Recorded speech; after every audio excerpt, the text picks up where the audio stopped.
Bien, chicos. A ver, iniciemos lo que nos toca el día de hoy. ¿Ya? Buen día, buen día. Buen día con todos, chicos.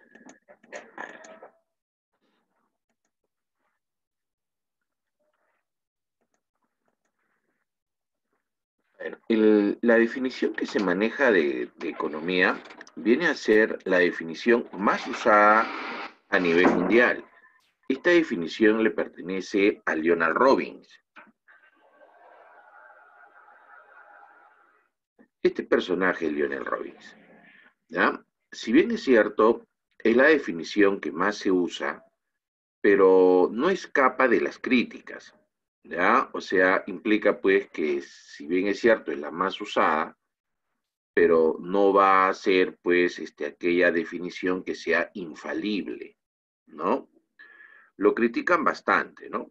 Una de las razones que viene de la crítica es porque él también considera que los economistas solamente deben quedarse en el campo de la economía positiva, ¿ya? Nada más que en el campo de la economía positiva. Y el campo de la economía positiva, pues, indica solamente descripción de hechos reales, ¿no? Las cosas tal y como son. En ningún momento él recomienda que el economista deba pasar a la economía normativa. En la economía normativa se encarga cómo deberían ser las cosas, o sea, ya hay una interpretación. ¿Se da cuenta la diferencia? A ver, vamos a escribirlo acá. A ver, mire, si acá hacemos la diferencia entre lo que se conoce con el nombre de economía positiva frente a lo que se llama economía normativa, ¿no? Vamos a encontrar la siguiente diferencia. La economía positiva habla de hechos que son reales, ¿no? O sea, las cosas tal y como son. Es por eso que se dice acá, ¿no? Lo que es. Ahí está. En cambio, la economía normativa habla de lo subjetivo. Y como ya estamos hablando de lo subjetivo, entonces decimos lo que debe ser. Por lo tanto, acá ya es una interpretación, ¿no? Este personaje, Leonard Robin, así como el catedrático de Adam Smith, David Hume, sostienen que la economía o los economistas solamente deberían basarse en el campo de la economía positiva, solamente quedarse aquí. Pero es criticado, pues. ¿Por qué es criticado? Porque si los economistas solamente nos quedamos en el campo de la economía positiva, estaríamos aceptando que la economía es solo una herramienta, ¿ya? Entonces nosotros aceptaríamos que nosotros no podemos interpretar las cosas, que no podemos decidir. Entonces muchos rechazamos esta posición, ¿verdad? Que solo quedarnos en la economía positiva, porque implicaría que nosotros no podríamos interpretar, y eso no es correcto, no es cierto. Nosotros sí podemos interpretar, e interpretamos en base a la teoría que nosotros manejamos, ¿ya? En base a la teoría que nosotros manejamos, nosotros hacemos nuestras interpretaciones. Por eso es que tiene que estar de la mano, ¿ya? Pero Robin dice no, solamente se deben quedar acá. Entonces, una vez dicho esto, ya que solamente deben basarse ahí, entonces vamos a ver el concepto, ¿ya? Vamos a ver el concepto para que veas por qué razón es la crítica. Mira, a ver, si usted se da cuenta, vamos a cambiar de color, ¿ya? Vamos a ponerlo celestito. Mira, dice acá que la economía es una ciencia que se encarga del estudio de la satisfacción de las necesidades humanas mediante bienes escasos que tienen usos alternativos entre los cuales hay que optar. Mira, vamos a ver la última parte. Él dice, ¿no? Estos recursos escasos van a tener usos alternativos entre los cuales hay que optar, ¿no es cierto? Entonces, en esta última parte, hay un poder de decisión. Entonces surge la pregunta, ¿no? Señor, ¿quién decide? ¿Quién decide? ¿No? Porque acá dice, hay que optar. Entonces todavía no ha sucedido. Todavía no ha sucedido. Entonces, ¿eso a qué queda? Eso queda a tu interpretación. Y si ya quedó en tu interpretación, entonces ya está en el campo de lo subjetivo. Ya entraste entonces a lo que se conoce como lo normativo, ¿no? Entonces, esa es la crítica que se hace al concepto de Leonard Robin, ¿no? Claro, claro, Ariana. Ese es el concepto que Leonard Robin da, ¿ya? Es el concepto que Leonard Robin da. Pero se critica por eso, ¿no? Entonces, ¿cómo es posible que él diga que los economistas no deben ir al campo de lo normativo si él en su propio concepto está hablando de normatividad? Porque se le deja a que él pueda, la persona pueda decidir qué cosa se va a hacer. ¿Estamos bien? ¿Me están escuchando, chicos? ¿Todos me escuchan? Sí, ¿no? Sí se escucha. Bien, entonces, chicos, ¿entienden por qué se le da la crítica a Leonard Robbins? ¿Ya? Por eso te decía, ¿no? O sea, si bien es cierto, este concepto es el más usado en economía, por más que sea el más usado en economía, no se salva de las críticas. También hay críticas. ¿Ya? Ahora, si ya te di la crítica, ahora te voy a explicar por qué razón es el concepto más usado. Mira, es el concepto más usado porque él contiene en el concepto el principal problema de la economía. ¿Y cuál es el principal problema de la economía? La escasez. La escasez, muchachos, es una situación en la cual la necesidad supera al recurso existente. ¿Ya? Entonces, cuando la necesidad supera al recurso existente, estamos hablando de escasez. Y esta escasez es un problema de todos. ¿Ya? Es un problema de todos. Tanto de la persona que está en situación de pobreza como de la persona que está en situación de riqueza, de todos. Por ejemplo, el pobre tiene unos recursos pues muy limitados, ¿no? Muy pequeños. Esos son sus recursos. Y las necesidades que él tiene son mayores. Ahí está. Entonces, mire usted, la necesidad supera el recurso, ¿verdad? Entonces, cuando eso pasa, decimos pues que hay escasez. ¿Ah? En el caso del rico, los recursos que tiene el rico, pues son grandes, ¿verdad? Son importantes. Pero las necesidades que él tiene van a ser mayores. Entonces, también acá se presenta el problema de la escasez. Lo que ocurre es que la necesidad se crea, las necesidades se fabrican, ¿ya? Las necesidades se fabrican y eso hace que la necesidad supere al recurso. Es como si la necesidad fuera el aceite y el recurso fuera el agua, ¿no? O sea, estamos en un mundo donde las necesidades se crean artificialmente y al crearse, pues, van apareciendo más en el ser humano. Es por eso que el ser humano, pues, conforme más tiene, más quiere, ¿no? Tenemos más, queremos más, o sea, fabricamos necesidades. Recuerdo un día que fui allá por la avenida Colón, allá en el centro de Lima, me fui a almorzar después de dictar en Pitágoras, y mira, al costado del Chifa que siempre iba, hay un centro vegetariano. Me llamó la atención, entré, y ahí estaban, yo estaba comiendo, y estaban también en otras mesas unos señores vestidos de blanco, los Hare Krishna me parece que se les llama, ¿no? Y personas muy delgadas, ¿no? Que se visten de blanco, con sandalias, ¿no? Tienen una vida espiritual bastante fuerte, ¿no? Entonces, al verlos, uno se da cuenta que estos señores, al vivir de forma muy espiritual, ¿no? Eh, con respecto a las necesidades materiales, ¿no? Porque obviamente ellos sí tienen necesidades espirituales, pero con respecto a las necesidades materiales, eh, no quieren mucho. Entonces sus necesidades materiales de ellos son muy bajas.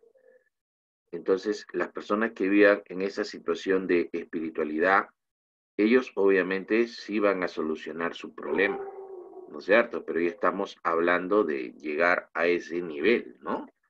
En el resto de los mortales, eso pues me parece que no se va a lograr, ¿no? ¿Ah?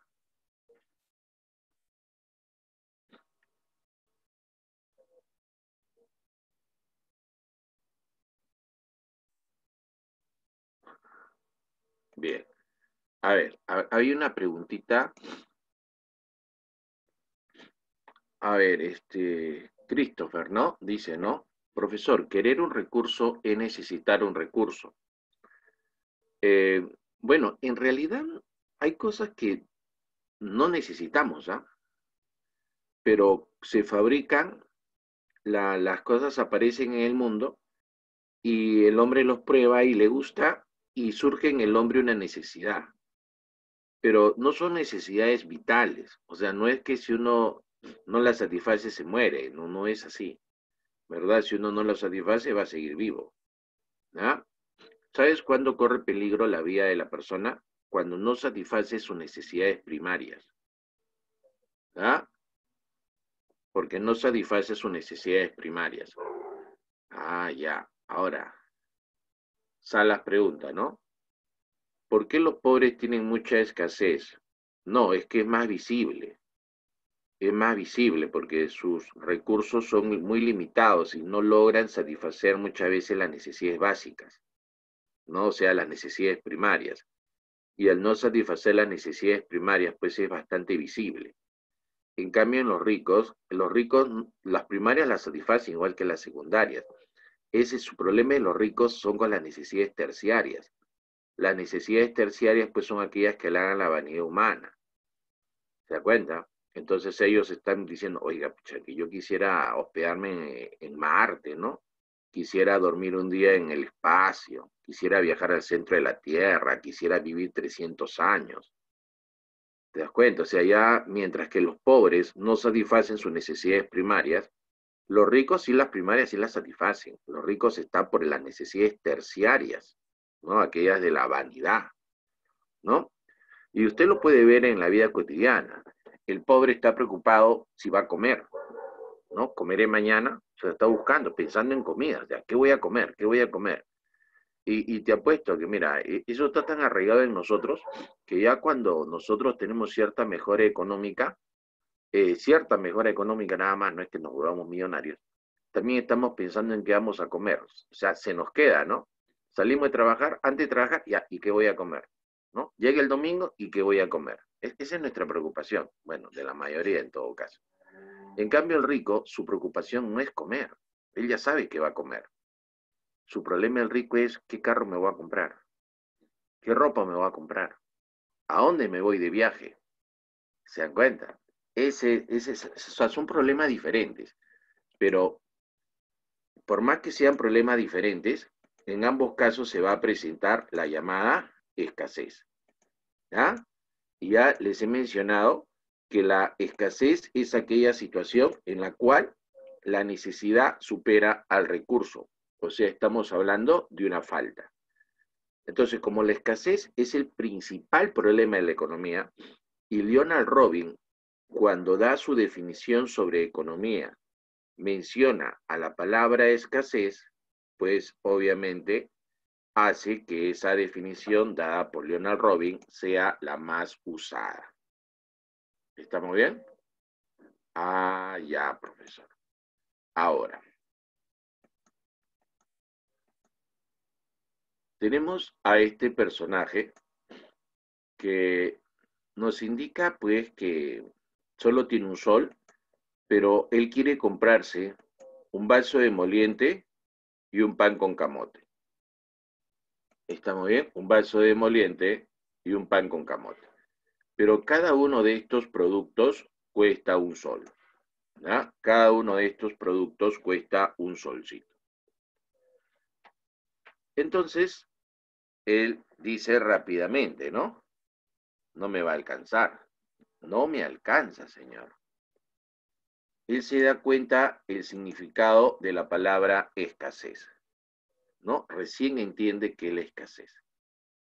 La escasez es eso, cuando tú quieres, pero el recurso que tienes no te alcanza. Para que él se pueda comprar eso, él necesita 2 soles. Pero él ¿cuánto tiene? 1 sol. Ah, entonces los recursos son insuficientes, profesor. Qué feo, ¿no? Profesor, qué feo es cuando no alcanza. Así es, así es. Entonces, profesor, como no alcanza, como no va a poder comprarse todo, él va a tener que escoger. O sea, él va a tener que enfrentarse a la llamada elección. Él va a escoger, profesor, pero cuando él elija, él va a tener que sacrificar algo, ¿no? Por ejemplo, si él elige el emoliente, significa que sacrifica el pan con camote. Si él elige el pan con camote, significa que sacrifica el emoliente. A eso que él sacrifica se conoce con el nombre de costo de oportunidad. Y nosotros siempre nos enfrentamos a un costo de oportunidad, porque siempre sacrificamos algo, ¿no? Así, profesor, siempre nosotros sacrificamos algo. Sí, porque constantemente nosotros estamos en esa situación que estamos eligiendo, ¿ya? Si usted, por ejemplo, elige el vaso de moliente, entonces sacrificará el pan con camote, ¿verdad? Y si usted elige el pan con camote, entonces sacrificará el emoliente. Entonces, a eso que sacrifica se llama costo de oportunidad, muchachos. ¿Ah? Ahora, imaginemos que el día domingo, ¿ya? Vamos a imaginar el día domingo bajo una situación en la cual no hay pandemia, ¿ya? Bajo una situación en la cual no hay pandemia. ¿Les parece? Muy bien. Entonces, estamos en una situación normal y el día domingo a las 8 de la mañana usted tiene que jugar fútbol, ¿ya? Pero también a esa misma hora usted tiene que ir a la iglesia. Y a la misma hora usted tiene que lavar su ropa. Y a la misma hora usted tiene que, digamos, ducharse, ¿ya? Y a la misma hora, pues, usted, no sé, pues, tenga que hacer cualquier cosa, ya, etc. Entonces, como tiene que hacer muchas cosas el día domingo, usted tiene que escoger, porque obviamente no puede hacer todo a la vez. Entonces, usted dice, bueno, para mí lo más importante es ir a la iglesia. Ahí está. En segundo lugar, profesor, lavar mi ropa. En tercer lugar, profesor, ducharme. En cuarto lugar, jugar fútbol. Entonces ya usted jerarquizó. Y obviamente usted cuando elija va a elegir lo que usted considera más importante, que en este caso es ir a la iglesia. Esa es su elección. Ahora, ¿cuál será su costo de oportunidad? O sea, ¿cuál será su sacrificio? ¿Será acaso la opción 2, 3 y 4 y las que vienen? Y la respuesta es no. El costo de oportunidad no es todo lo que uno deja de hacer. El costo de oportunidad solamente va a ser el sacrificio de la segunda opción. En este caso, el llamado costo de oportunidad sería dejar de lavar tu ropa. ¿De acuerdo? Solamente es la segunda opción que uno sacrifica. ¿Estamos bien, muchachos? Muy bien. A ver.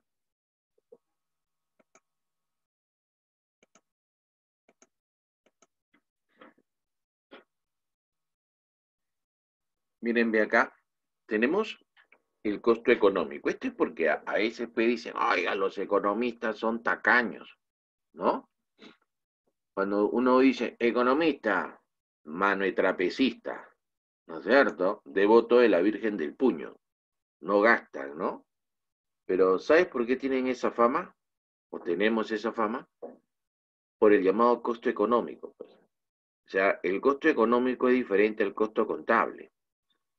Si usted le dice, por ejemplo, a un contador, oiga, usted que es mi hermano y usted es contador, hoy día van a hacer caldo de gallina. Hoy día le dan vuelta a la gallina y tenemos un rico caldito de gallina. ¿Cuál es el costo? El contador te dirá, pues el costo va a ser sacrificar a la gallina, ¿no? Eso te dice el contador. En cambio, yo te diré, ¿sabes qué? El costo es sacrificar a la gallina, pero también el costo es los huevitos de gallina que vamos a dejar de comer en los próximos meses. A su profe. O sea, el caldo de gallina me cuesta la gallina más los huevos. En cambio, el contador solo dice que le cuesta la gallina. Profe, mejor no hago caldo de gallina. ¿Se da cuenta? Ah, porque el costo económico va a comprender en realidad la suma de dos costos. ¿Ya? Mira, vamos a ponerlo por acá. El costo explícito, que es el costo directo, ¿no? Y el costo implícito, que es el costo oculto. ¿Ya? En el caso del costo explícito, tendríamos pues el sol que entregamos. El muchacho entregó un sol para comprarse algo, ¿no? ¿Qué se compró? El pan con camote. Entonces, ese costo explícito sería el sol que entrega por el pan con camote. Pero no solamente sacrificó el sol, no solamente sacrificó el sol, sino también tiene un costo implícito, que en este caso implica el haber sacrificado el vaso de moliente. Ah, ya, profesor. Entonces, profe, la cosa se pone seria. La cosa se pone muy seria, profesor. ¿Por qué, alumno? ¿Por qué la cosa se pone muy seria? Profesor, por lo siguiente, pues mire, ve. Usted ha escogido, en el ejemplo, el muchacho ha escogido un pan con camote. ¿Ya? Ahí está, con su rellenito incluido, ¿sí o no? Esto es su elección. Este es lo que era elegido. Pero, ¿cuál es su costo económico? Su costo económico, profesor, es el sol que él sacrificó más ese vaso de emoliente. Entonces el economista dice, ¿no? ¿Cuánto me cuesta ese pan con camote? Me cuesta un sol más el vaso de emoliente. Bueno, ya no como el pan, pero está loco. Muy caro me sale ese pan. Yo pensé que ese pan me costaba solo un sol. Y no me cuesta solo un sol. Me cuesta un sol más un vaso de emoliente, así que es carísimo. No gasto mi sol. ¿Se da cuenta? Entonces, cuando usted comienza a pensar de esa manera, usted ya no va a gastar tan rápido. Porque se supone que nosotros compramos algo porque lo que compramos lo valoramos más que lo que vamos a entregar a cambio, ¿sí o no? No sería lógico que tú entregues un valor mayor a cambio de un valor menor, ¿sí o no? Por ejemplo, voy a dar esta situación. Imagínate que usted me dé un carro por un par de zapatos. ¿Le convendría? No, ¿verdad? Usted, nadie, o sea, nadie en su sano juicio entrega un valor mayor por un valor menor. ¿Se da cuenta? Ah, entonces cuando usted gaste su dinero, usted tiene que supuestamente obtener el máximo valor por ese dinero que usted está gastando. Si no, no le conviene. Ah, ya, profesor. Perfecto. Entonces ya está claro. A ver, borremos esa partecita, ¿no? Y ahí tienes a este muchacho que ya te dice directamente cuál es su costo económico, ¿verdad? ¿Qué es lo que sacrificó?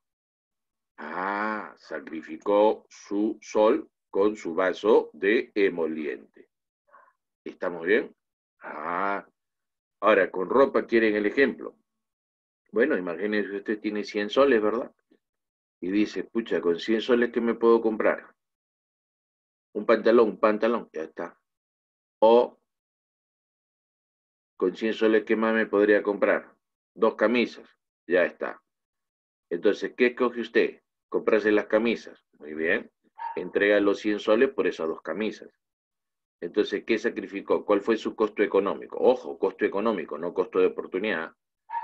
El costo económico fue los 100 soles que entregó más ese pantalón que no se pudo comprar, ¿verdad? Eso sería su costo económico.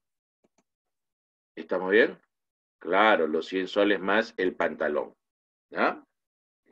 Entonces el costo económico es el costo explícito más el costo de oportunidad. El costo de oportunidad es el costo implícito, ¿no? Repito, el costo económico, ¿qué es? El costo económico vendría a ser el costo explícito más el costo de oportunidad, ¿no es cierto?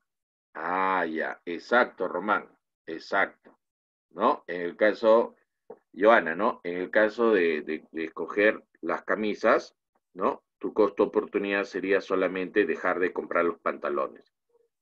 En cambio, tu costo económico sería los 100 soles más el costo oportunidad, que es los pantalones que no te compraste.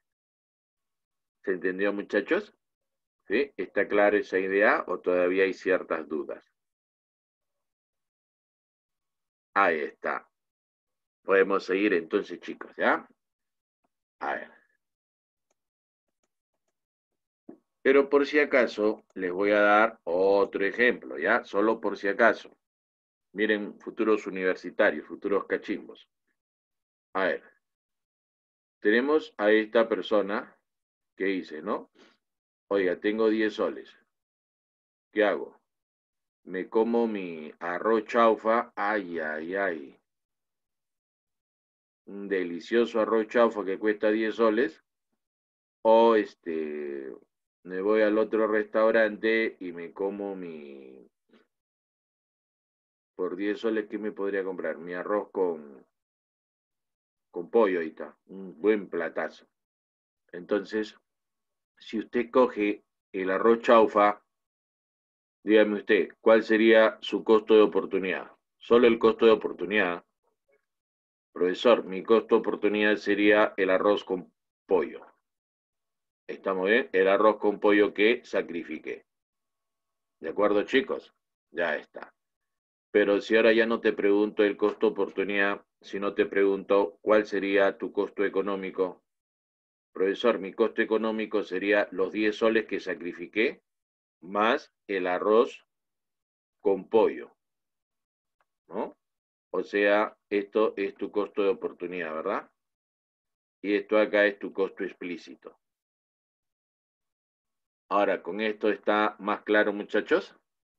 Sí, ¿verdad? Sí, creo que sí está más claro, ¿verdad? Ahora sí. Ahora podemos pasar al otro punto, ¿no? A ver.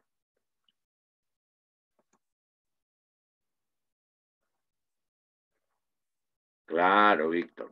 Claro, son diferentes posturas, pues, ¿no? O sea, ellos manejan un costo contable, que es solamente el explícito, y nosotros manejamos un costo económico, que es el explícito más el implícito, ¿ya?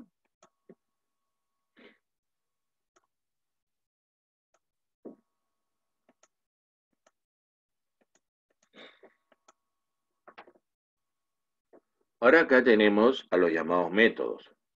Mira, este método inductivo, ¿no? ¿Cuándo se utiliza el método inductivo, muchachos?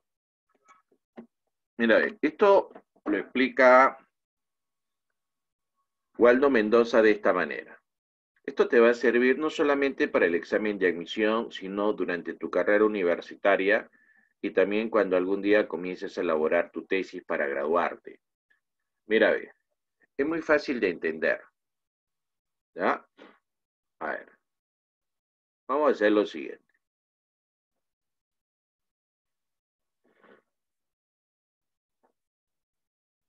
Cuando estés en una investigación, usted tiene que cerciorarse si en la investigación que usted va a hacer hay datos y también tiene que ver si hay modelos teóricos en la investigación que usted va a hacer.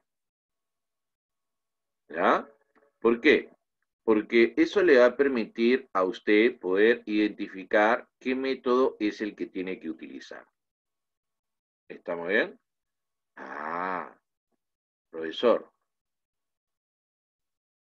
O sea que para yo poder elegir un método, yo tengo que primero darme cuenta sobre los datos y los modelos teóricos, ¿sí? Eso es lo primero que tiene que hacer usted. Por ejemplo, a veces uno escoge un campo de investigación en la carrera que ha elegido, en la cual solamente hay datos, ¿ya? Solamente hay datos. pero no existen modelos teóricos todavía sobre lo que vamos a estudiar. Entonces está complicado eso, ¿no? Solamente hay datos y no hay modelos teóricos. Ah, entonces el método que se va a aplicar ahí es el método inductivo. ¿Ah? ¿Y para qué sirve? Mira, al aplicar este método inductivo, nos va a permitir poder predecir. O sea, este método sirve para poder predecir qué cosa va a pasar. ¿Por qué podemos predecir? Porque tenemos datos, ¿no? Y los datos nos muestran situaciones repetitivas de alguna cosa. Y como son situaciones repetitivas de alguna cosa, eso nos permite poder predecir. ¿Ya? En cambio, si lo que vas a investigar no hay datos, ¿ya? Pero sí hay modelos teóricos, entonces el método que vas a aplicar es el método deductivo, en el cual no vas a poder predecir porque no tienes datos, pero sí vas a poder explicar porque tienes teoría. La teoría sirve para explicar, los datos sirven para predecir. En el inductivo obviamente no puedes explicar, ¿verdad? ¿Por qué no puedes explicar en el inductivo? Porque no tienes teoría. ¿Ah, sí, profesor? Claro.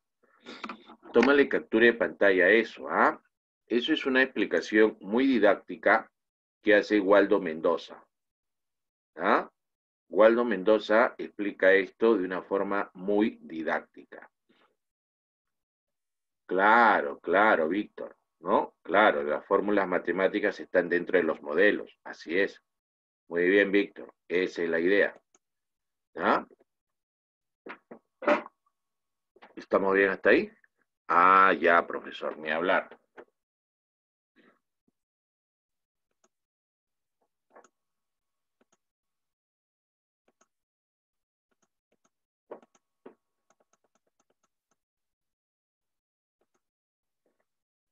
Él es Waldo Mendoza Bellido, uno de los mejores economistas en el Perú, catedrático de la Católica. En su libro ¿Cómo investigan los economistas? Está explicado de una forma muy didáctica este método inductivo, ¿no? Si usted lee ahí, dice claramente, ¿no? Se basa en datos, pero no hay modelos teóricos, ¿no? Entonces, como solamente tienes datos y no tienes modelos teóricos, entonces te permite predecir, pero no explicar. Profesor, pero yo he leído que el método inductivo va de lo particular a lo general. Y te diré que eso es así, pues. Así es, así funciona. El método inductivo va de lo particular a lo general. De esta manera, mira. A ver, acá está el caso particular y de ahí se hace la generalización hacia una ley. Entonces, ahí estás utilizando el método inductivo, ¿no? Pero estos casos particulares, ¿no? Casos particulares nos preguntamos, ¿cuántos tienen que ser?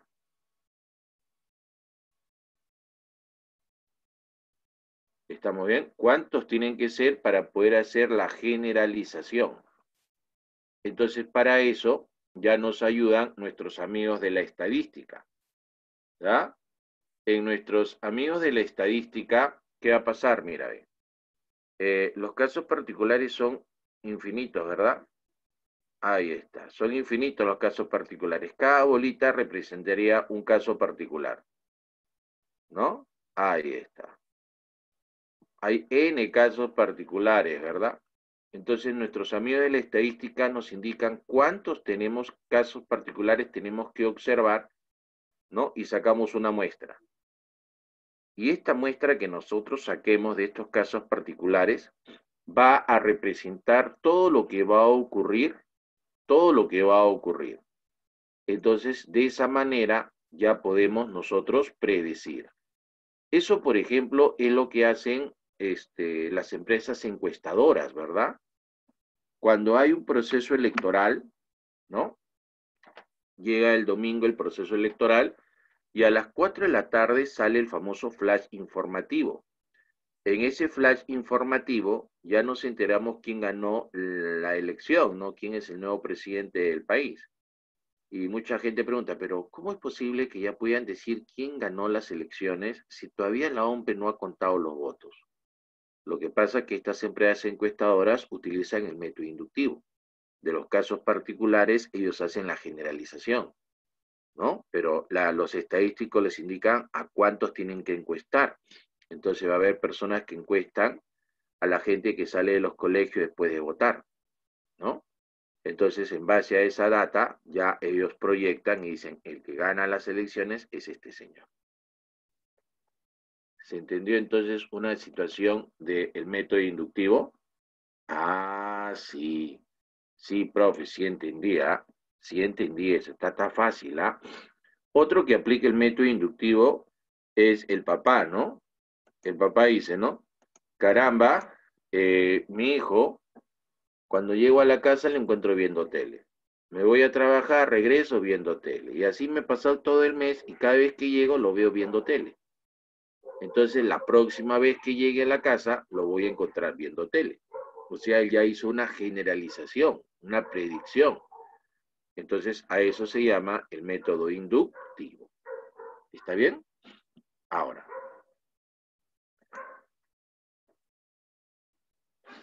Katia dice, ¿no? Katia dice, pero puede fallar ese método, ¿no? La verdad que sí, Katia.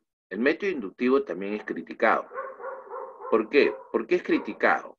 Porque dicen, si las cosas particulares son infinitos, por más que tú hagas una muestra que aparentemente es representativa, nunca realmente unos casos particulares pueden demostrar fielmente lo que pasa en la realidad. Así que también puede fallar, ¿no? Pero se usa. Los economistas, ¿cuál es el método que más usan? Es el deductivo. Este método deductivo es un método que va de lo general a lo particular, ¿ya? De lo general a lo particular. ¿Cómo es eso? Mira, en el método deductivo, nosotros partimos de usar modelos teóricos, porque eso hacemos, ¿no? Los modelos teóricos los usamos bastante. Una vez que leemos estos modelos teóricos, nosotros, en base a estos modelos teóricos, sacamos una ley. Ya está. Entonces, una vez que hemos sacado esa ley, automáticamente nosotros buscamos corroborarlo en casos particulares. Esta palabra corroborar significa darle fuerza a una afirmación. Eso significa corroborar, darle fuerza a una afirmación. Entonces, automáticamente eso lo tenemos que corroborar en los casos particulares. Mira, caso particular 2 y así, ¿no? Los casos particulares pues son infinitos, ¿no? Son infinitos. Ahí está. Muy bien. Entonces acá viene una situación. Si yo quiero decir, esta ley es verdadera. A ver, mira, yo quiero decir que esta ley es verdadera, ¿no? Voy a hacer mi investigación y voy a demostrar que la ley es verdadera. Entonces, yo te diría, estás loco. Aquel que te diga que va a demostrar que su ley es verdadera, no, nunca ha estudiado metodología. Nunca se puede demostrar que una ley es verdadera. Nunca. Porque para demostrar que esto es verdadera, tendría que pasar algo muy simple. Entre comillas, no muy simple. Se debía cumplir en todos los casos. Ahí está. Ya, usted razónelo. Para que yo pueda demostrar que esta ley es verdadera, como dice acá, yo tendría que demostrar que se cumple en todos los casos. ¿Se dio cuenta? Dígame, ¿puedo hacer eso? ¿Puedo demostrar que se cumple en todos los casos que son infinitos? Dígame, ¿se puede o no se puede? No, ¿verdad? Ya se dieron cuenta. No puedo hacer eso, nunca podré hacer. Así que nunca podré demostrar que la ley es verdadera. ¿Por qué nunca podré demostrar que la ley es verdadera? Porque nunca podré ver todos los casos que son infinitos. ¿Estamos bien? Ah, lo único que puedo hacer es corroborar esta ley. Eso es lo único que puedo hacer, corroborar. corroborar significa darle fuerza a mi afirmación. ¿Ya? Darle fuerza a mi afirmación. En este caso, darle fuerza a mi ley. Por ejemplo, voy a sacar una ley que digo, todos los cisnes son blancos. Esa es mi ley. ¿Ya? Entonces lo voy a corroborar en los casos particulares. Entonces comienzo a buscar el primer caso particular. Y encuentro el primer cisne y este cisne es blanco. Allá, entonces quedó corroborada. O sea, le di fuerza a mi afirmación, le di fuerza a mi ley porque encontré un cisne blanco. Pero solo quedó corroborada, nunca verdadera. Comienzo a buscar el siguiente caso particular y encuentro otro cisne que también es blanco. Ah, caramba, oye, está funcionando esta ley, ¿eh? Busco el tercer cisne y también es blanco. Busco el cuarto cisne y también ese cuarto cisne es blanco. Conforme resista más esta falsación, porque así se llama la falsación cuando lo quiero corroborar en los casos particulares, se le dice falsación porque se busca encontrar alguna que sea falsa para que ya la ley no sea válida. Entonces, como resiste y todas son blancas, digo, mi ley ha quedado corroborada, mi ley es más fuerte, pero nunca verdadera. Nunca verdadera porque nunca lograré observar todos los casos particulares que son infinitos. Ahora, hasta que algún día encuentre un caso N donde vea un cisne que es negro. Y basta que no cumpla un caso para que mi ley sea falsa. Qué curioso, ¿no? Nunca podré demostrar que es verdadera, pero basta que encuentre solo un caso que sea falsa para que mi ley sea falsa. Ah, profesor, qué bárbaro, ¿no? Qué bárbaro, profe. Profesor, o sea que hice mi investigación en vano, o sea que por las puras investigué, ¿no? No ha sido en vano tu investigación. Tu investigación logró incrementar el conocimiento de la humanidad. Tú mismo o otro investigador se va a apoyar en tu investigación y va a aumentar más el conocimiento. Así somos los seres humanos. Incrementamos nuestro conocimiento. ¿Ya? Ah, todo lo que nosotros hagamos como investigadores tiene que ser sometido, tiene que ser contrastado. Así que no tenga miedo investigar y plantear su posición. Es como cuando uno habla, ¿no? Cuando usted habla, cuando usted manifiesta una idea, usted la expresa. Y usted debe ser consciente que eso que usted ha expresado tiene que ser sometido a críticas. El problema es que muchas personas piensan que lo critican a uno. Y no es cierto. Usted tiene que separar usted, que es un ser maravilloso, ¿ya? Con esa palabra o esa palabra que ha dicho. Entonces, la crítica va a ser a la palabra, a la idea que usted está manifestando, pero no hacia usted. ¿Ya? Entonces, usted lanza una idea y usted mismo debe observar si alguien la critica, si alguien tiene otra posición, para poder incrementar el conocimiento. ¿Ya? No se vaya a sentir mal, porque no es hacia usted, no lo tome hacia usted, es hacia la idea que usted ha mencionado, o sea, son dos cosas diferentes. ¿Ya? Ah, ahora le cuento, cuando el mundo evoluciona y sigue evolucionando, nosotros, la humanidad, recuerda que usted en historia le han contado que antes se pensaba que era el Sol que giraba alrededor de la Tierra, ¿verdad? Y eso decían las investigaciones, pues no vaya a pensar que la gente de esa época eran tontos, no eran tontos, ¿ah? Pero era lo que daba la investigación, ¿no? Porque sacabas tus modelos teóricos y querías corroborarlo, a ver si el Sol giraba alrededor de la Tierra, y veían, ¿no? Se ponían en Italia, veían el Sol es el que se ocultaba y de regresaba por el otro lado. Ah, ya, entonces el Sol gira alrededor de la Tierra.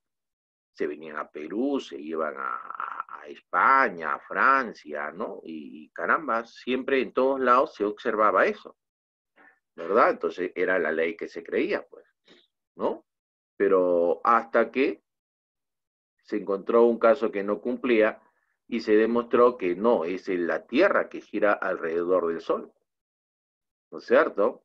Entonces, esas leyes que consideramos válidas en este momento no significa que sean válidas toda la vida, porque en algún momento el conocimiento se incrementará más.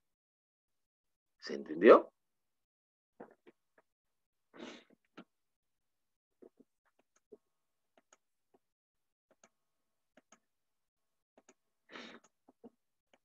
Miren,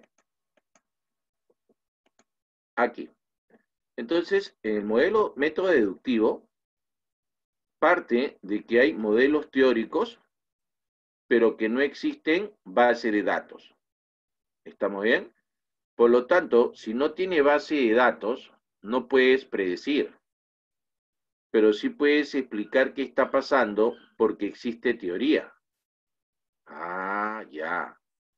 Entonces, acá te dice, no claramente, te permite explicar, pero no predecir. ¿Ya? Y este método es el método que más se usa en la economía. Ahora, a veces dicen, profesor, el método inductivo y el método deductivo es igual, solo que es a la inversa. No necesariamente, porque usted ha visto que el deductivo se aplica cuando tienes datos, no, cuando no hay datos, pero sí hay teoría. ¿Estamos bien? En cambio, el inductivo se aplica cuando sí hay datos, pero no hay teoría. Entonces, no podría ser lo mismo en sentido inverso, ¿ya? No podría ser lo mismo, no es igual. Mira, ve los requerimientos, ¿ya? Pero obviamente sí hay conexión. Mira, ve, ¿por qué hay conexión? Porque si yo solamente tengo datos, ¿ya? Tengo datos, pero no tengo teoría, entonces el método que voy a aplicar es el método inductivo, ¿cierto? Muy bien. Ahora, ¿qué obtuve gracias al método inductivo? Obtuve datos. Perfecto. Ahora, una vez que ya tengo esos datos los analizo, los relaciono y ya puedo explicar. Entonces, a través de esos datos estoy realizando la construcción de teorías. Entonces, una vez que yo ya construí teorías, ¿verdad? Modelos, me baso en estos modelos para poder buscar si se cumple en otros casos particulares. Pero obviamente no los mismos, pues, no los mismos, porque si no, ¿qué lógica tendría? ¿Qué lógica tendría que yo tenga acá? Casos particulares 1, N casos particulares que he buscado y he hecho una predicción, método inductivo, de ahí construí una teoría y de esta teoría vuelvo a lo mismo. Estoy loco. O sea, esta teoría que yo he construido me va a servir para experimentar, buscar en otros campos, no en el mismo, pues, porque si no, ¿qué lógica hay? En otros campos a ver si se cumple y saco mis leyes. Y esas leyes las veo si se cumple en unos casos particulares diferentes a esto. Esa es la idea de comenzar a construir conocimientos, ¿ya? Así que no puede ser que yo vaya y venga en el mismo campo, tiene que ser en otra investigación. ¿De acuerdo, chicos? Claro, claro, claro, Ariana. El método inductivo va de casos particulares a generales. Así es, así es. Claro, es que los datos van de casos particulares, pues, hasta que encuentras, pues, un tamaño de muestra significativo para que de esa manera puedas predecir. ¿Ah? Bien. Ahora, en el caso de la división de la economía, ¿cómo se va a dividir la economía? Chicos, la economía se divide en una economía positiva y en otra economía normativa. ¿Ah? Ahora, la economía positiva habla de hechos reales, ¿ya? Habla de las cosas tal y como son, ¿sí? A ver, denme 10 segunditos, chicos.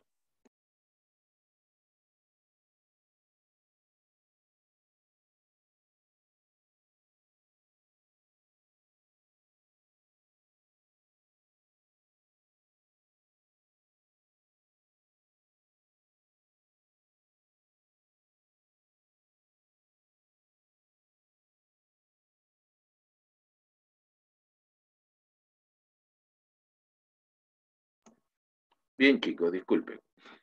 A ver, tenemos acá una economía positiva que habla de qué? Habla de los hechos que son reales. ¿Ya? Ahí está.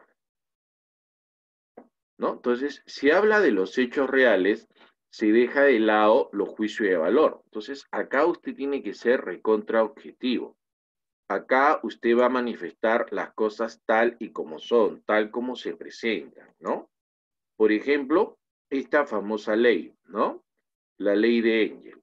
Siempre cuando usted esté en el campo de la economía positiva, ya no vaya a perder de foco que usted va a manifestar hechos reales, nada más. Y esos hechos reales que usted va a manifestar, esa descripción de los hechos reales, puede ser a través de una noticia que haya pasado, puede ser una ley que establece en causas-efecto, ¿no es cierto? Ah, o sea, concreto, lo que haya pasado, claro, por eso dice realidad.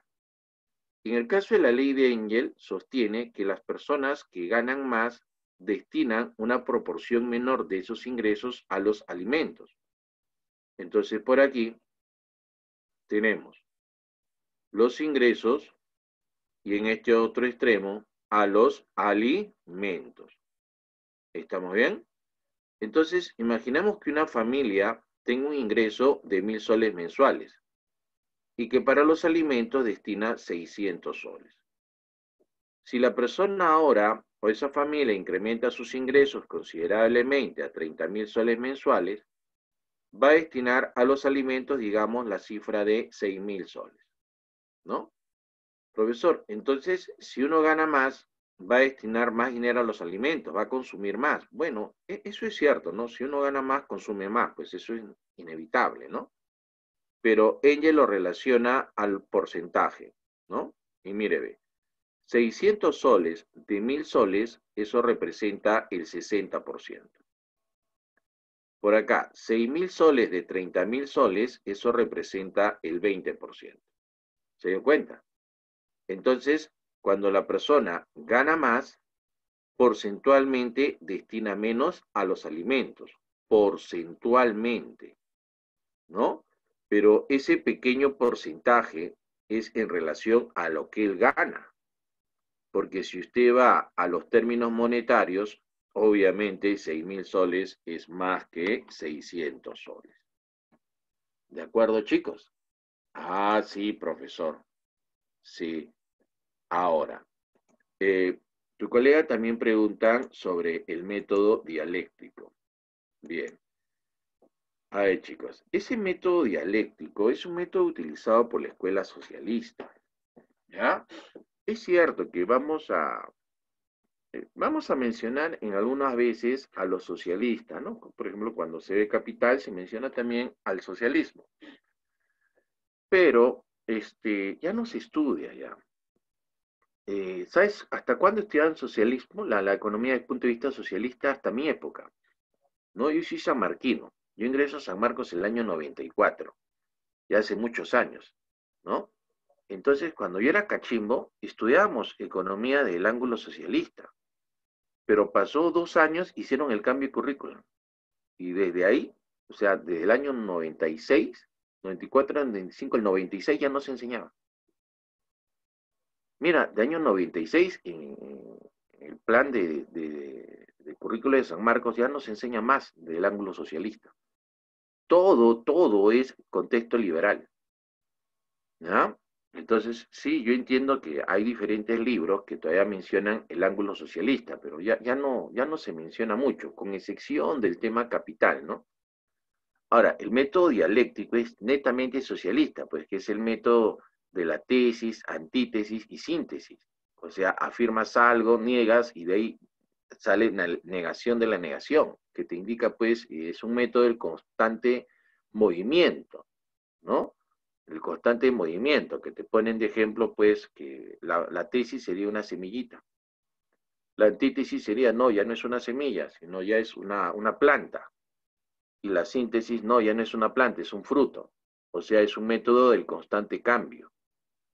¿Ah? Pero ese es el método dialéctico. ¿De acuerdo, chicos? Bien. Entonces, acá tenemos el campo de los ejemplos, ¿no? Ahí tiene usted la ley de Engel, también puede tener ahí a la ley de la demanda, a la ley de los rendimientos decrecientes, ¿no? Todo, profesor, son leyes, claro. En el campo de las leyes, chicos, vamos a dar todas las leyes dentro del campo de lo positivo. También puede ser una noticia, una afirmación, o sea, siempre que sea un hecho real, ¿ya? Ahora, dentro de la economía positiva tenemos a la economía descriptiva. La economía descriptiva, ¿qué hace? ¿Cuál es la situación de la descriptiva? La descriptiva solamente tiene que arrojar datos, nada más, esa es su chamba. Esa es su chamba de la economía descriptiva, encontrar datos, nada más. Para encontrar datos, tenemos que observar y describir fielmente la realidad, nada más que eso. Debemos observar y describir fielmente la realidad para poder obtener datos. ¿Estamos bien? Si en esa observación y descripción que hace el investigador comete el error de poner su subjetividad, entonces va a entrar en un gran problema, porque los datos que va a obtener ya los contaminó. Así que su investigación no va a servir. ¿Ya? Profesor, ¿y en el Perú qué instituciones hacen economía descriptiva? Bueno, podemos tener al Banco Central de Reserva, al Instituto Nacional de Estadística e Informática. También pues las empresas encuestadoras hacen eso, hacen un levantamiento de datos. ¿Ah?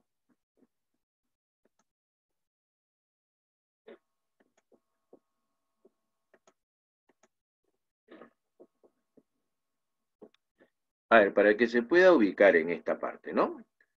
Mire, mire, si usted acá tiene a la llamada economía, la economía se divide en una economía positiva que te manifiesta hechos reales y en una economía normativa que te va a mostrar las posiciones subjetivas, ¿verdad? ¿Cómo crees tú que deben ser las cosas? Dentro de la economía positiva tenemos a una economía descriptiva y a la llamada teoría económica. ¿Estamos bien? En esta economía descriptiva les dije que el resultado que tiene que arrojar es datos, ¿verdad? Estos datos ahora se llevan al campo de la teoría económica. ¿Qué hacemos con estos datos? Estos datos los analizamos y tenemos la capacidad de poder explicar. ¿Estamos bien? Ah, ya. Se analiza y se explica. ¿Se acuerdan cuando les explicaba el método inductivo y deductivo? Entonces yo le digo, óigase, ¿el inductivo es igual que el deductivo? Falso, pues, no es igual. ¿Por qué? Porque en el inductivo usted saca casos particulares hacia una ley y en el deductivo saca una ley hacia casos particulares. Profe, pero es lo mismo en sentido inverso. No, no es lo mismo. ¿Por qué, profesor? Porque en esta ley que usted ha sacado, usted solamente está sacando una predicción, nada más. No está explicando nada, solamente está prediciendo. Y está prediciendo porque los casos particulares se repiten, ¿no? En cambio acá, usted está sacando un caso general a través de las teorías que tiene, ¿no? Y de esas teorías que tiene, usted busca que se corrobore en los casos particulares. Ah, no es lo mismo, ¿no? Pero, profesor, acá me dice que los datos, si yo los analizo y lo explico, y hago teoría. Exacto.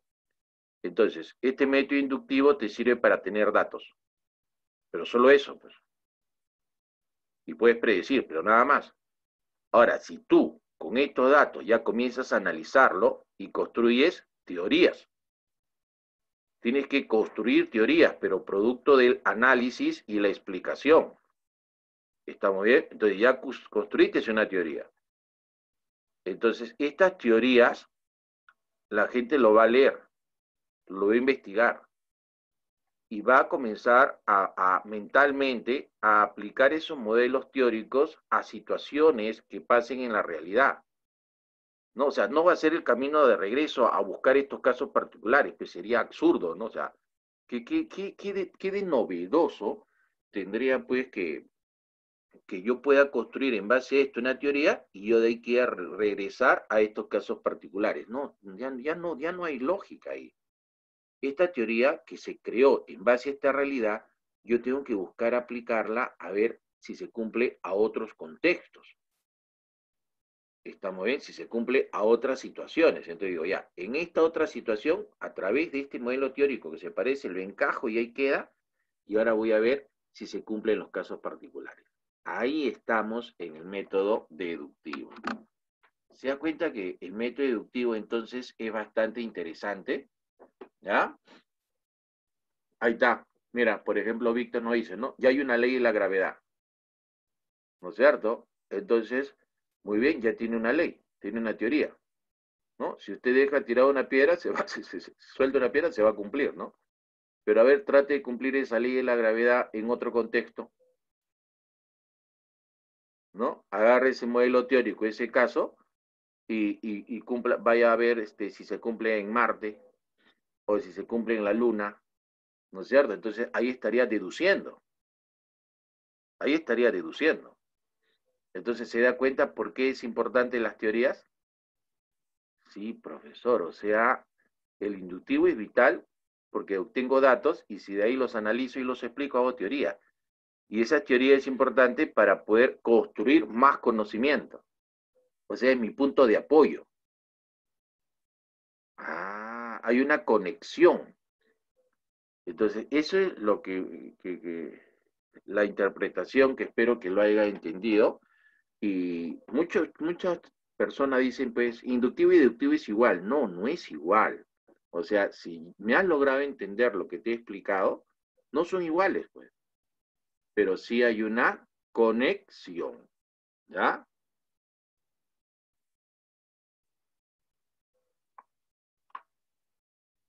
Ah, ya.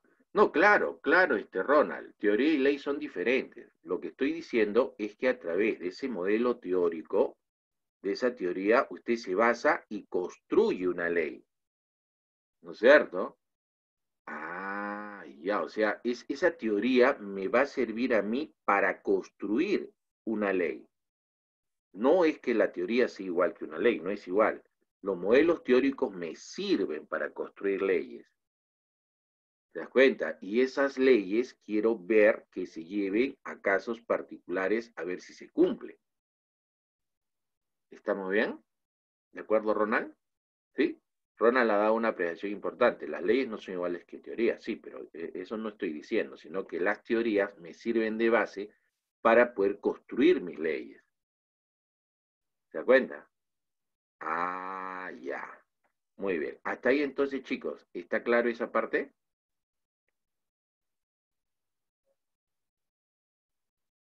Veo ahí tres desmayados, ¿ah?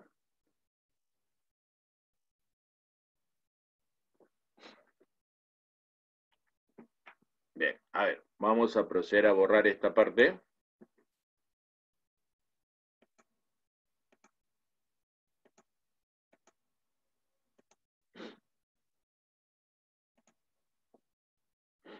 Bien, a ver.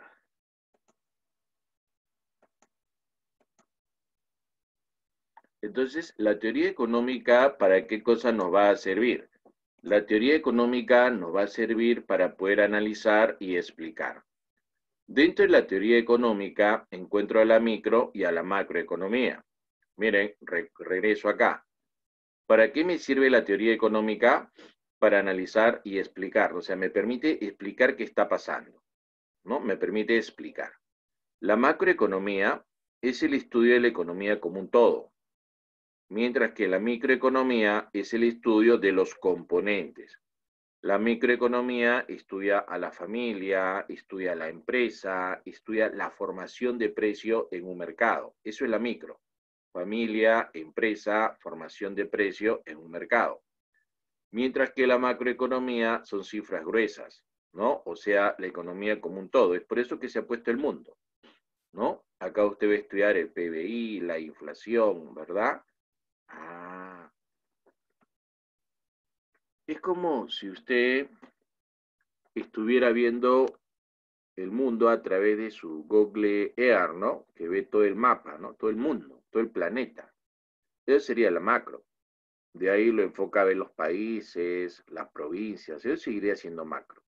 Micro ya pues sería cuando ese carrito de Google pasa por todos lados y comienza a ver, ves tu casa, tu calle, a veces han grabado hasta, te han grabado a ti o a tu hermano, le han tomado fotos, ¿verdad? Tu papá saliendo, hay casos que ven a sus familiares por internet.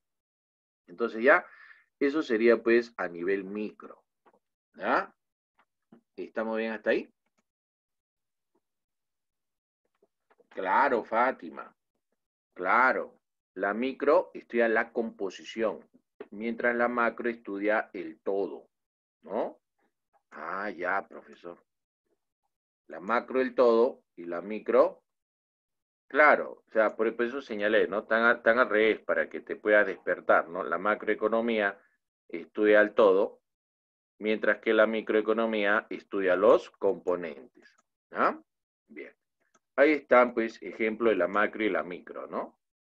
La microeconomía, también llamada teoría de los precios. Este es un aporte de la escuela neoclásica. Los neoclásicos fundamentan teóricamente a la microeconomía, mientras que los keynesianos fundamentan teóricamente a la macroeconomía. ¿Ya? Bien. Ahora, acá hay más ejemplos todavía, ¿no? La macroeconomía estudia los ciclos económicos, estudia a la inflación. ¿Ya? Bien. Aquí hay una ya descripción total.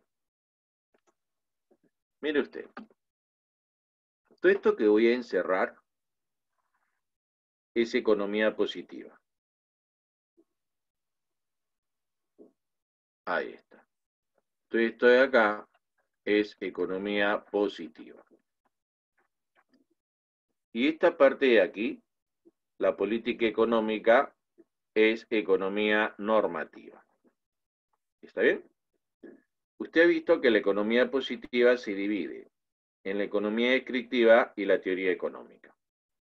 La teoría económica, a su vez, se divide en micro y macro.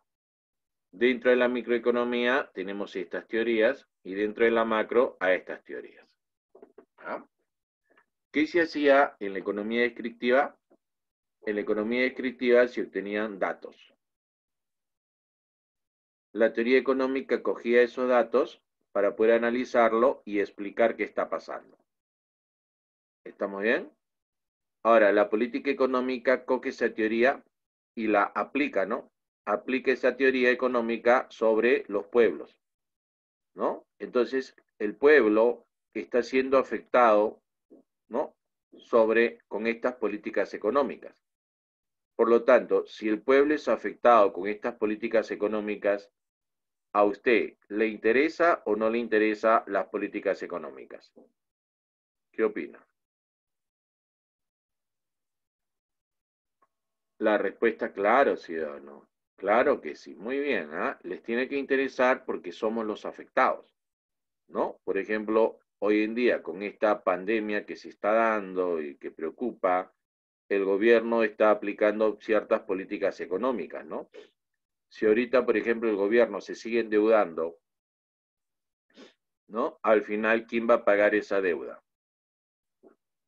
Esa deuda la va a pagar el propio pueblo a través de sus impuestos, ¿ya? No se olvide. Nosotros, muchachos, nosotros somos un país que depende mucho de los recursos naturales. O sea, nosotros somos un país que depende de la exportación, ¿no? Actualmente nosotros exportamos minerales. ¿Estamos bien? Entonces, si el precio es alto, estamos bien, porque hay ingreso de dinero. Pero si el precio es bajo, estamos mal, porque si el precio de estos minerales baja, va a haber pocos ingresos al Perú. Y si hay pocos ingresos al Perú, no vamos a poder sustentarnos. Y al no poder sustentarnos, vamos a comenzar a endeudarnos. Y si nos endeudamos, ahora tenemos que comenzar a pagar. ¿Y cómo nos van a obligar a pagar? Con mayores tributos. Si hay mayores tributos, campeón, ¿qué va a pasar con los precios? Van a subir. Y si los precios suben, ¿qué va a pasar? Usted va a comprar menos. Y si usted compra menos, ¿qué va a pasar? Va a aumentar la pobreza. Entonces, esa es la cadena, muchachos. Por lo tanto, cuando el país se endeude, hay que comenzar a conversar de eso. Puede ser que estemos mal, pero ver que el país se esté endeudando es sacrificar el futuro, ¿no es cierto? Es sacrificar el futuro. Entonces, habría que ver esa situación. Claro, claro, Katia, la política económica la toma el gobierno, pero nosotros no podemos mostrarnos pasivos, ¿no? Si consideramos que esas decisiones son inadecuadas, comenzar a hablar, comenzar a reclamar, porque está poniendo en juego el futuro de los peruanos. ¿Ah?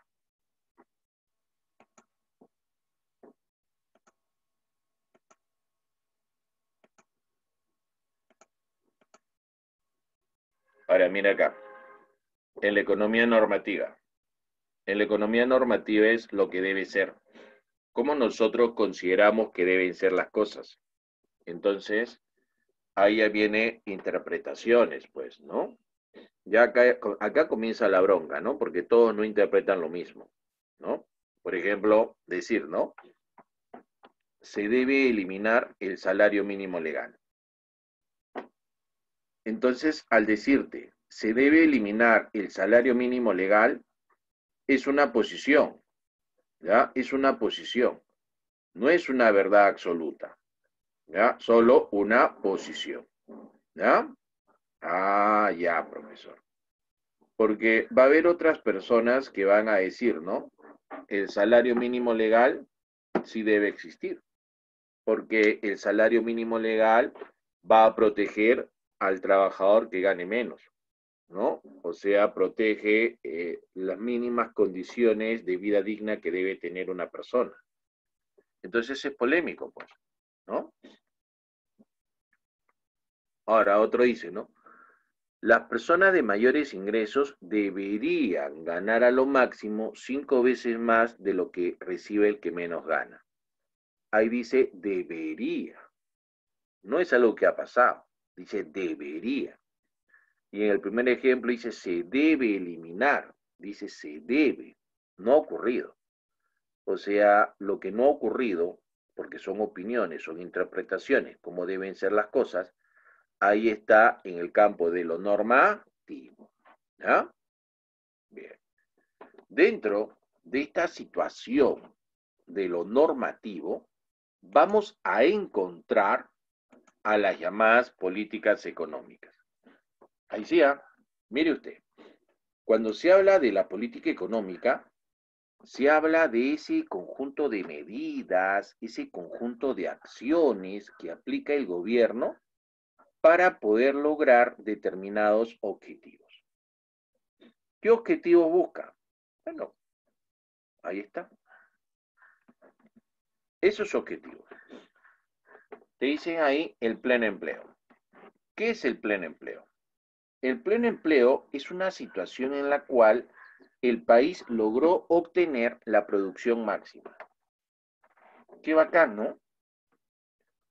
Qué bacán que el país obtenga la producción máxima, porque eso significa que todas las fábricas, ¿verdad? Las empresas están produciendo a su más alta capacidad. Entonces, la cantidad de empleo que se genera es bárbara, ¿no? Entonces, ese es un objetivo que buscan los países, llegar a su pleno empleo. ¿Ah? Es como decir que,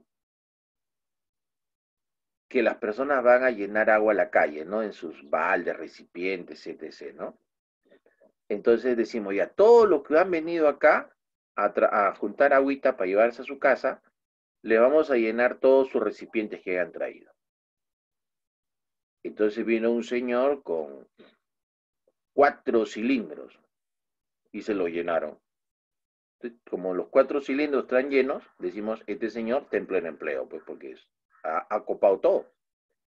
Y de ahí viene un señor con una botella de 1 litro y le llenan su botella de litro, entonces este señor también estará en pleno empleo. Ah, o sea, profesor, que el pleno empleo es producir al máximo de tu capacidad. Entonces, profesor, el pleno empleo de Estados Unidos no va a ser igual al pleno empleo del Perú, así es. Estados Unidos sería como ese señor con 4 cilindros por llenar, ¿sí o no? Y el Perú sería como el otro señor con su botella de 1 litro por llenar. Entonces, ambos están llenos, ambos están en pleno empleo, ambos están en producción máxima, pero obviamente su producción no es igual, ¿no? ¿Entendieron? Ah, ya, profesor, sí, sí, sí estoy entendiendo, ¿ah? Y ahora, el crecimiento económico. El crecimiento económico se da cuando se incrementa el famoso PBI per cápita, ¿no? O sea, sería pues más o menos cuando esos recipientes que tienes para llenar van subiendo el nivel de agua, ¿no? ¿Está muy bien? Entonces tienes una botella de 1 litro, entonces vas llenando, está en la mitad, medio litro, estás creciendo. 700 estás creciendo, 800 estás creciendo, 900 estás creciendo, llegas a 1000, completaste, pleno empleo. ¿Estamos bien? O sea, pleno empleo es cuando llenas el recipiente y el crecimiento económico es cuando el agua va subiendo, ¿no? Hasta que llega al tope de llenar todo el recipiente en el cual ya estás en el pleno empleo. Estabilidad de precios. Estabilidad de precios es pues que los precios no oscilen demasiado, pues, ¿no? O sea, que no se presente inflaciones y deflaciones continuamente, ¿verdad? Que el precio de los productos esté lo más estable posible.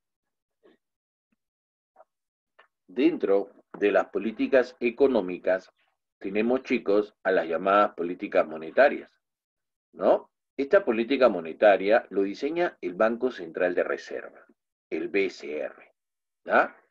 Este Banco Central de Reserva puede aplicar una política monetaria de corte expansiva o blanda.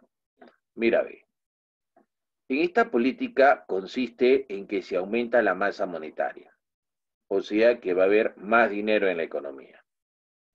Si hay más dinero en la economía, esa abundancia de dinero va a hacer que el precio del dinero se reduzca. El precio del dinero se llama tasa de interés, ¿no? Ahí está, se ha reducido la tasa de interés. Entonces, como hay un dinero más barato, ¿ya? Eso va a generar estas tres cosas. Menor consumo, no, menor ahorro, mayor inversión y mayor consumo. ¿Por qué? A ver, vamos a explicarlo de esta manera. Miren, chicos, a ver, ahí está el banco. Entonces, si acá nos dice que la tasa de interés se está reduciendo, ¿no? Entonces, esta tasa de interés que el banco te está cobrando es menor. ¿Sí o no? Si el banco te cobra menos tasa de interés por los préstamos que te hacen, entonces usted se va a prestar más plata del banco. ¿Sí o no? Y si usted se presta más plata del banco, entonces usted va a poder aumentar su nivel de consumo, pero también va a incrementar su nivel de inversión. ¿Se da cuenta? ¿Qué es lo que aparece aquí? ¿Ah? Por el otro lado, si esta tasa de interés se reduce, porque eso es lo que está pasando, se está reduciendo la tasa de interés, entonces usted ya no va a querer guardar mucho dinero en el banco, va a guardar menos, ¿sí o no? ¿Por qué va a guardar menos? Porque el banco te está pagando menos tasa de interés. Entonces ahí aparece, mira, ve, baja el nivel de ahorro. ¿Entendió? ¿Por qué razón cuando aplicas una política monetaria expansiva o blanda llegas a estas consecuencias? Bien. Lo contrario sería pues aplicar una política monetaria contractiva o dura, en la cual se va a reducir la masa monetaria. Bueno, acá son los mecanismos para reducir la masa monetaria, ¿verdad? Y al haber menos dinero en la economía, la tasa de interés sube. Si esta tasa de interés sube, la gente va a querer ahorrar en el banco, porque si el banco paga más interés, entonces quiere ahorrar más. Pero como ahora no solamente paga más interés, sino también cobra más intereses. Al cobrar más intereses, la gente ya no se pide prestado. Y si no se pide prestado, hay menos inversión y menos consumo. En la fiscal, mira esta política fiscal. En la fiscal la diseña el Ministerio de Economía y Finanzas, el MEF. ¿Y qué instrumentos utiliza el ministerio? Utiliza el gasto de gobierno y los impuestos. ¿Ah? Entonces podemos aplicar acá una fiscal contractiva. ¿Cómo consiste una fiscal contractiva? ¿Ah? En la fiscal contractiva consiste en que se incrementen los impuestos y se baje el gasto de gobierno. ¿Ya? Eso va a pasar. ¿Ya? Ah, ya, profesor. O sea, aquí en la fiscal contractiva, los impuestos deben estar subiendo y el gasto de gobierno debe estar bajando. Mira, al subir los impuestos, el consumo baja y bajan las inversiones. ¿No? ¿Por qué razón? A ver, mira, a ver, si vamos, si una chiquita, si tiene 100 soles y el Estado le cobra 10 de impuesto, ¿cuánto le queda a usted? Le queda 90, ¿sí o no? Pero si ahora el Estado le cobra 30 de impuesto, ¿cuánto le va a quedar a usted? 70. Entonces, en la medida que el impuesto se incremente, le están quitando dinero a la gente. Le están quitando dinero a la gente, le están quitando dinero a las empresas. Entonces, la gente con menos dinero va a consumir menos. Las empresas con menos dinero van a invertir menos. Entonces, acá dice claramente, ¿no? Cuando el gobierno sube los impuestos, baja el consumo y baja la inversión. ¿Estamos bien? Ahora, también baja el gasto de gobierno. Acá dice, baja el gasto de gobierno. Entonces, el gobierno hace menos obras públicas. Y si hace menos obras públicas, la gente tiene menos trabajo. Y si tiene menos trabajo, consume menos. Hay también menos inversión. Esto hace que se reduzca la demanda agregada. Eso afecta rotundamente a la demanda agregada. Entonces, si la gente deja de comprar, baja la producción, baja el empleo, bajan los precios porque es una variable cíclica, ¿no? Gráficamente, mira, ven. A ver, agárrate cuando te desmayes. Ahí está la demanda agregada y ahí está un precio, ¿sí o no? Como está bajando la demanda agregada, la gente está comprando menos, entonces, ¿qué debe pasar con los precios? Debe estar bajando, ¿no? Ah. ¿Usted se ha dado cuenta que el precio de los alquileres está bajando? Alquileres de departamentos, de casas está bajando. Por eso, pues, porque la demanda agregada ha bajado. ¿Ya? Hay bastante gente que ha abandonado sus departamentos y se ha mudado a la casa de sus padres. ¿Ya? Está pasando eso porque no hay plata, pues. ¿Ya? Bien.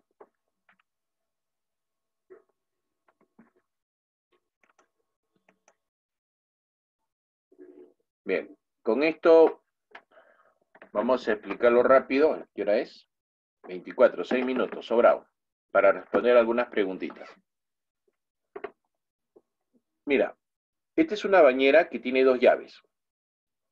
Si la bañera comienza a quedarse sin agua, a eso se llama recesión.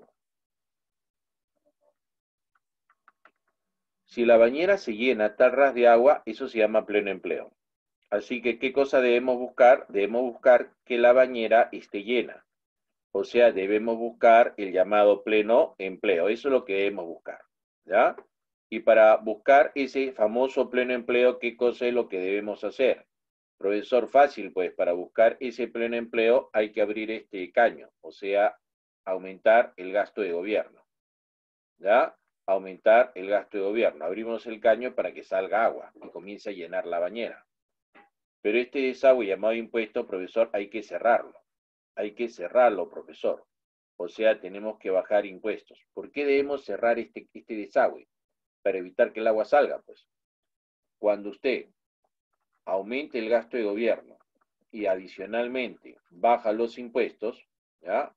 Baja los impuestos, entonces usted está aplicando una política fiscal de corte expansiva o blanda, ¿ya? Expansiva o blanda. Entonces, ¿cuándo se aplica una fiscal expansiva o blanda? Cuando la economía esté en una recesión, pues. Por el otro lado, también hay que abrir este caño para que el agua salga. Entonces significa que está subiendo la inversión. debe cerrar también este desagüe, o sea, debe bajar el ahorro. Entonces usted debe buscar aquí aumentar las inversiones y bajar los ahorros.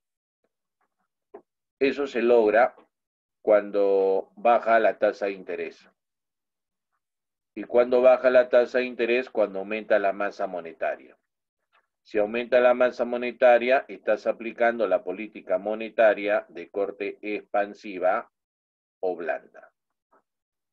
Ahí está. Entonces, si actualmente el gobierno está en una recesión, lo recomendable es comenzar a llenar la bañera.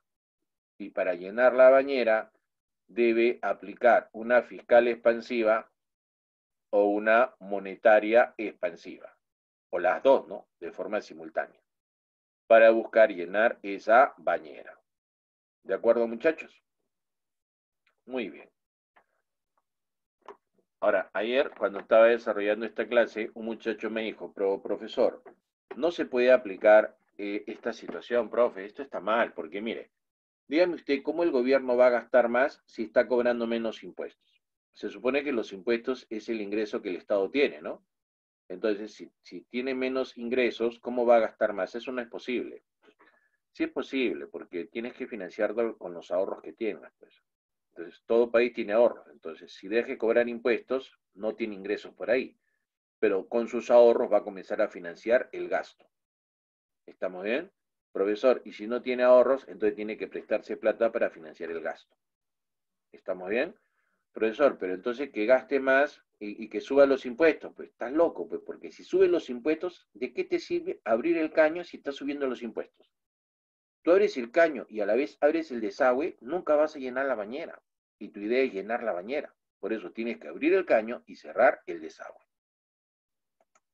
¿De acuerdo, chicos? Muy bien. Bueno, este es lo mismo. Ahí tienen esta pregunta. Léanla, por favor.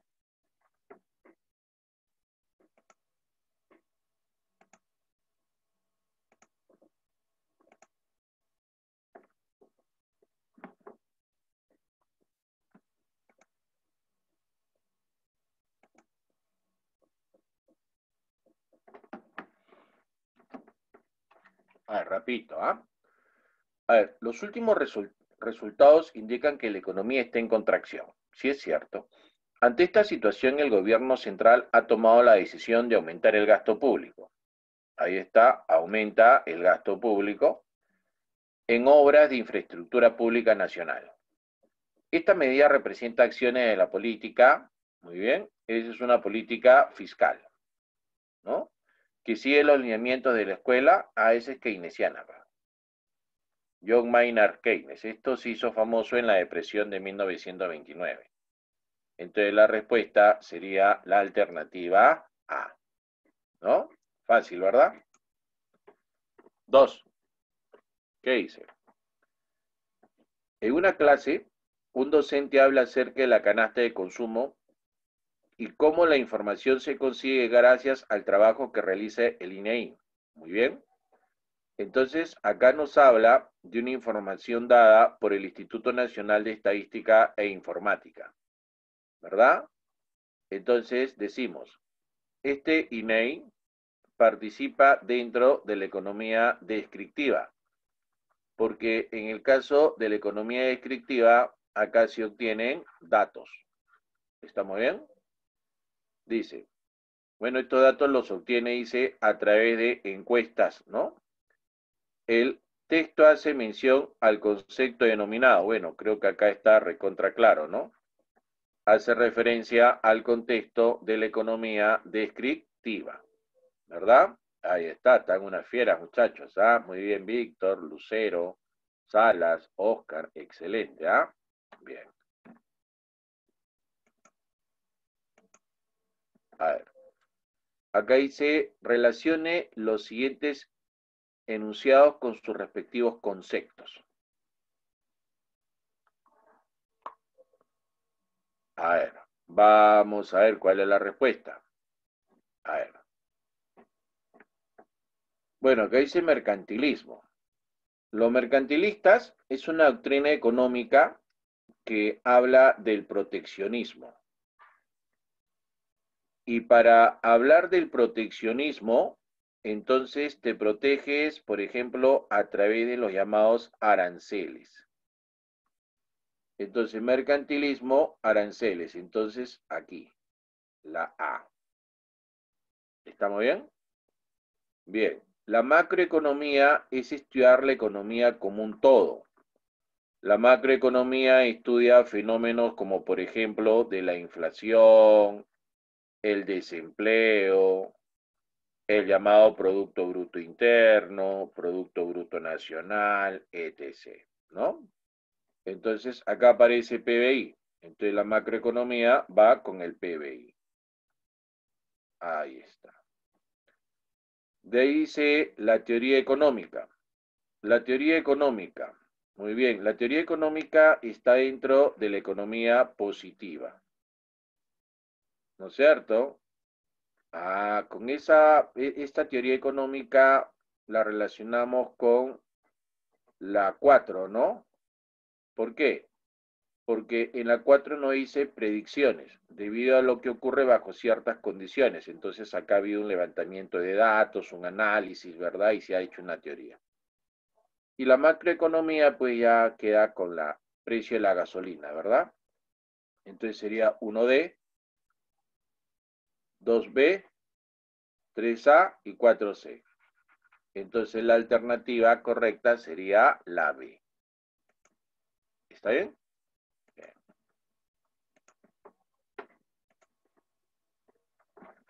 A ver. Uy, ya con esta terminamos, ¿ah? Con esta ya terminamos, a ver. Ya nos pasamos de la hora. Dice 4. Luego de una exposición, un ponente concluye con la siguiente afirmación. Cuando el gobierno decide poner en circulación una excesiva cantidad de dinero con respecto a la producción, se puede inferir un efecto inmediato que será el incremento de los precios de mercado. Dicha conclusión se basó en el concepto. ¿Ah? ¿Qué método aplicó ahí? ¿Ah? A ver, ustedes recuerden la teoría cuantitativa del dinero. Masa monetaria multiplicada por la velocidad es igual al precio por la cantidad. Si despejo masa monetaria, llego a lo siguiente. Producción, velocidad, todo lo que esté entre paréntesis está constante. Entonces la masa monetaria y los precios están en relación directa. Por lo tanto, al aumentar la masa monetaria, está subiendo el precio. ¿No es cierto? ¿Cómo se llama esto? Esto se llama la teoría cuantitativa del dinero. ¿No es cierto? Entonces ya está en teoría. Ya está en teoría. No es que estás analizando casos particulares para construir esto ya está en teoría. Y lo que estás haciendo con esta teoría es ver si eso se va a cumplir, ¿no? Entonces, definitivamente, eso está en el campo del método deductivo, ¿ya? Deductivo. Bien, muchachos. Ahí nos vamos a quedar, ¿ya? Ya nos vemos la próxima semana, chicos, ¿ya? Cuídense bastante, muchachos. No se olviden mantener el distanciamiento social, ¿ya?